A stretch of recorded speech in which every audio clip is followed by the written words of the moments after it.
So, does counting steps for fat loss actually work? Because there's been some ongoing debates on should you count steps or track your walking time when you're trying to lose weight. And I have some family members and friends that have done the counting steps thing from 5,000 to 10,000 to 20,000. Oh, I did 30,000 steps and they're expecting weight loss. So, here's what the research actually says. Both methods work, just not for the same thing.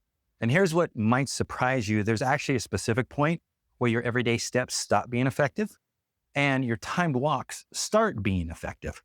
And most people have no idea when they've hit these particular points.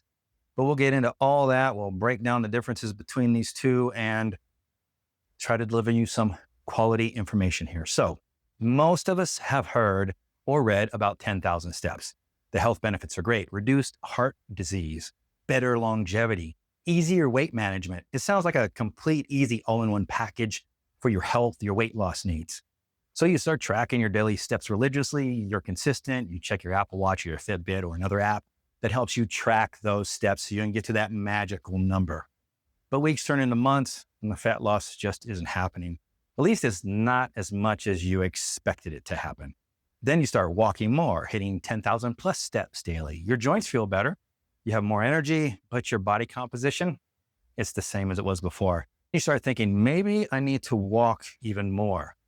How about 15,000 steps? And I get it. When step counting doesn't deliver those fat loss results, at least what you've been told and you've expected, it's natural to think, should I do more? But here's the thing. The problem usually isn't the number of steps. It's that your body runs on two different systems: everyday movement and structured exercise. Most people don't realize just how different these two systems are. It all comes down to how your body actually processes the different types of movements. Most people are relying too heavily on the easy everyday movement for fat loss, but that's not what actually drives complete change. And the fitness industry has done a terrible job explaining this. Most content focuses on your daily steps, but it completely ignores the type of activity that actually drives your fat loss. Here's the distinction. The first one is NEAT, non-exercise activity thermogenesis. This is step counting. That's all for your incidental movement throughout the day, walking to your car, taking the stairs, or moving around the house. Then there's structured exercise, planned, intentional movement with specific goals in mind. Now, here's the key difference between both of these two systems. And this is what most people don't understand. NEAT keeps you healthy and burns some calories throughout the day, but it rarely changes your body enough to force real metabolic change. Structured exercise, on the other hand, creates sustained demand that forces your metabolism to adapt and work harder.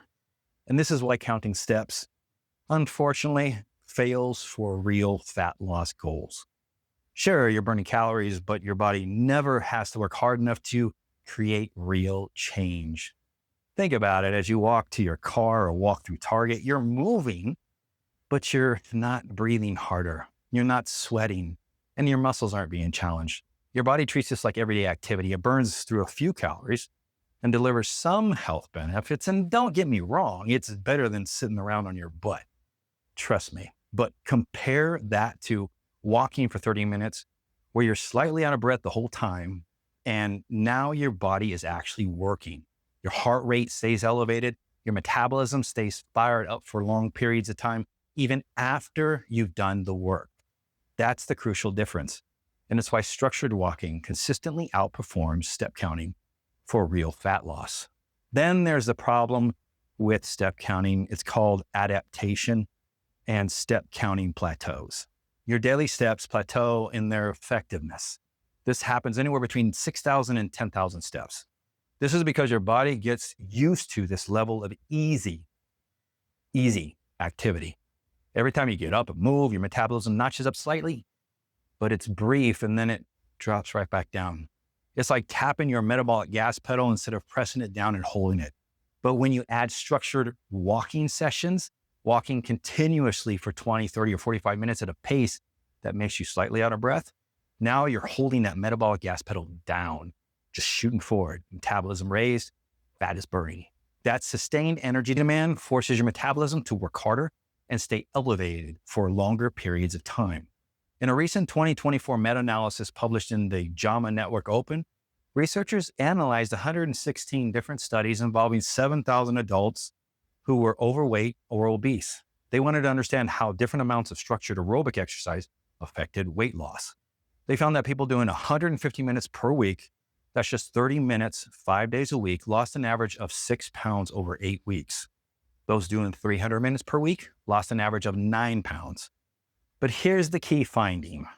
People doing less than 150 minutes per week witnessed only modest weight loss results. This falls right in line with the study I read where individuals who counted steps lost 3 pounds, but it was over months. Bottom line, your 10,000 steps aren't failing you. They're just doing a different job than you thought they would.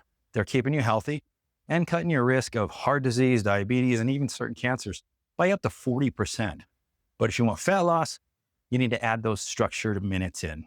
Remember, steps for health, minutes for fat loss. Do both and you'll get both. What's been your experience with step counting? What's been your results with fat loss with it?